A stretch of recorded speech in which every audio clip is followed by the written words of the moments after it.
It's 2015, and the Seahawks are on the 1-yard line of the Patriots. It's the Super Bowl, and you know that because the Patriots are in every Super Bowl. There's 26 seconds left in the game. It's second down. The Seahawks have 1 timeout, and they trail by 4. So, how many of you remember this play? This is a pretty famous play in football. So what happens? Everybody expects that Pete Carroll's going to call a handoff. Right. He's going to hand it off to Marshawn Lynch. Marshawn Lynch is going to try to barrel through the defensive line, score. He doesn't get in, they call a timeout. They call a timeout, and then maybe he'll, get another try at it, right?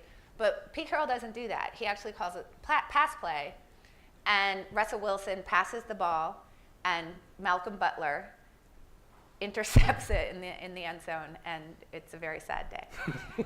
So the headlines were not kind. Right. Let's put it that way. It was not, there wasn't a whole lot of discussion about whether it was a good play or a bad play or what the reasoning behind it was. Most of the discussion was about whether it was the worst play in Super Bowl history or just the worst play in football history, period, ever. And, and that was just sort of the declaration, worst, dumb, he's an idiot, he's the worst play, worst call in Super Bowl history.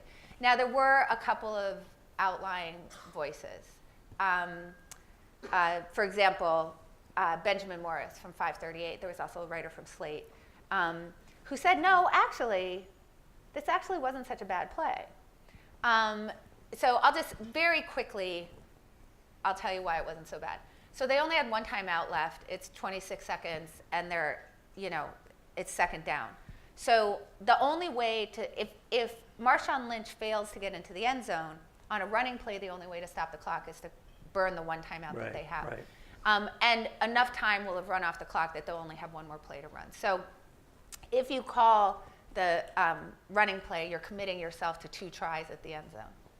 If you call the pass play and it's dropped, the clock naturally stops, and it will stop quickly enough that you can actually get those 2 running plays back. So that's really a key factor, is that when you call the pass play first, you can actually get into 2 more plays, so you get 3 tries at the end zone as opposed to 2.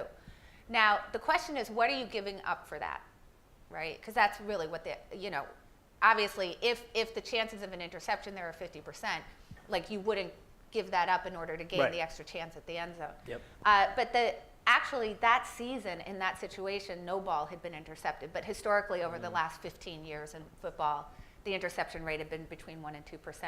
So you're basically paying this like 1-ish% interception rate for a 3rd try at the end zone, which actually doesn't sound so bad. Now, we can argue about whether he should have done that or not, but I hope nobody in the room now thinks that that's the worst play in Super Bowl history. Because there's really actually good logic behind it. Now, separately, by the way, there's a guy named Mike Lombardi who has a book coming out in the fall who actually talks about this play as well, who talks about it from the formation that the Patriots were in. And he says, given the formation that they saw, that was actually going to be run protection. So the pass play, given that, was pretty good. And Belichick himself has defended the play. I just want to say that. So the reason why I opened my book with this is because I asked people to do a very simple thought experiment, right? So obviously the ball's intercepted, and it's just, the worst play in Super Bowl history. So just everybody in the room for a second, I want you to imagine that Pete Carroll calls the pass play, and the ball's caught in the end zone. Brilliant. What do the headlines look like the next day? So, and that's what, the headlines are going to be out Belichick, essentially. Like, smartest play in Super Bowl history. So cagey, so tricky. Wow, he's so smart.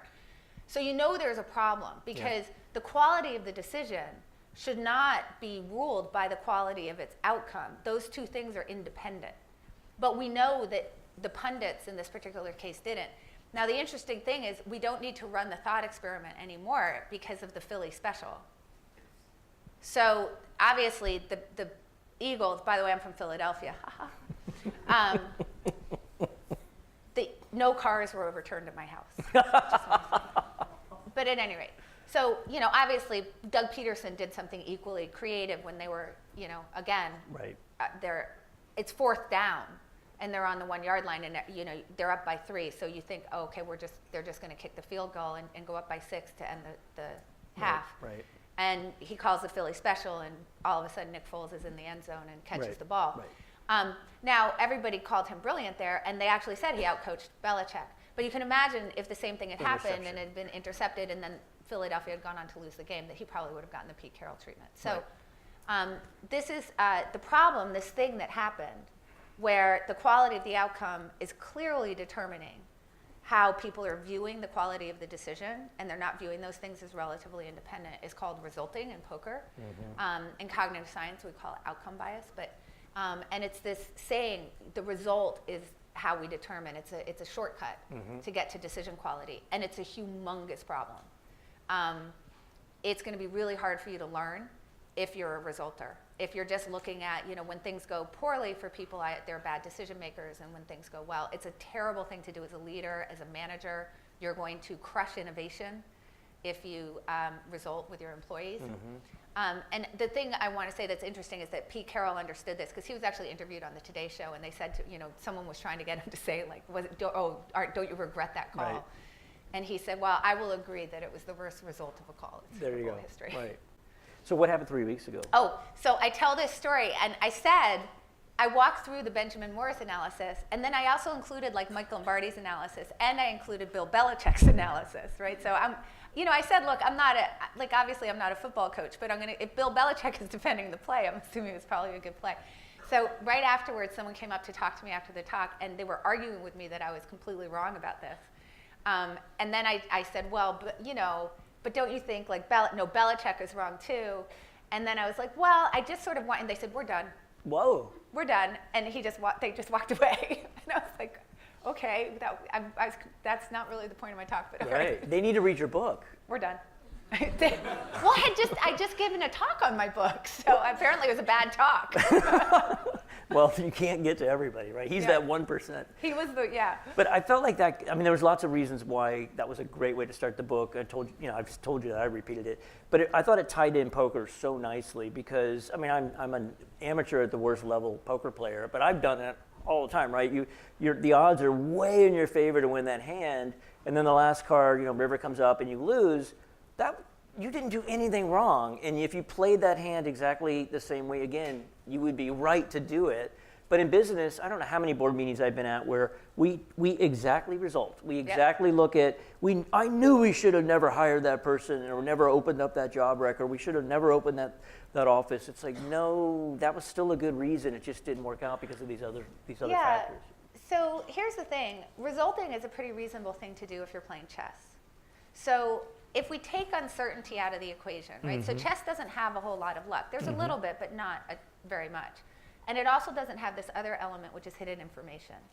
So meaning, when you're playing chess, you can see your opponent's whole position, and nobody's like rolling dice, and when it comes up, 8, all of a sudden your bishop is off the board.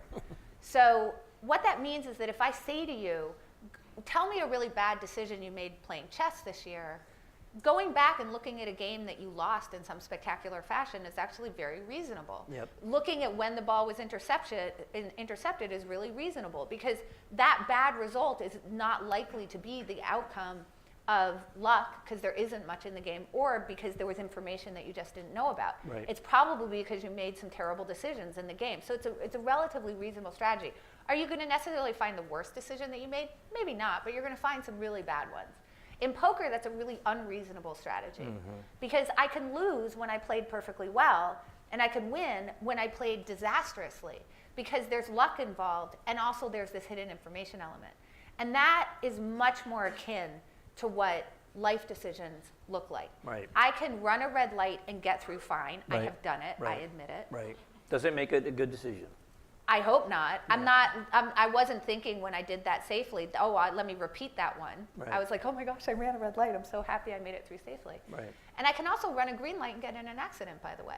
I mean, this is just, now when you get into things that are much more complicated than just whether you're going through an intersection, it gets very, very complicated. So when we treat life's decisions like we're sitting on a chessboard, we really mess up. And one of the ways we mess up, particularly in leadership roles, is that resulting kills innovation. And this is why. Like, think about this as a thought experiment.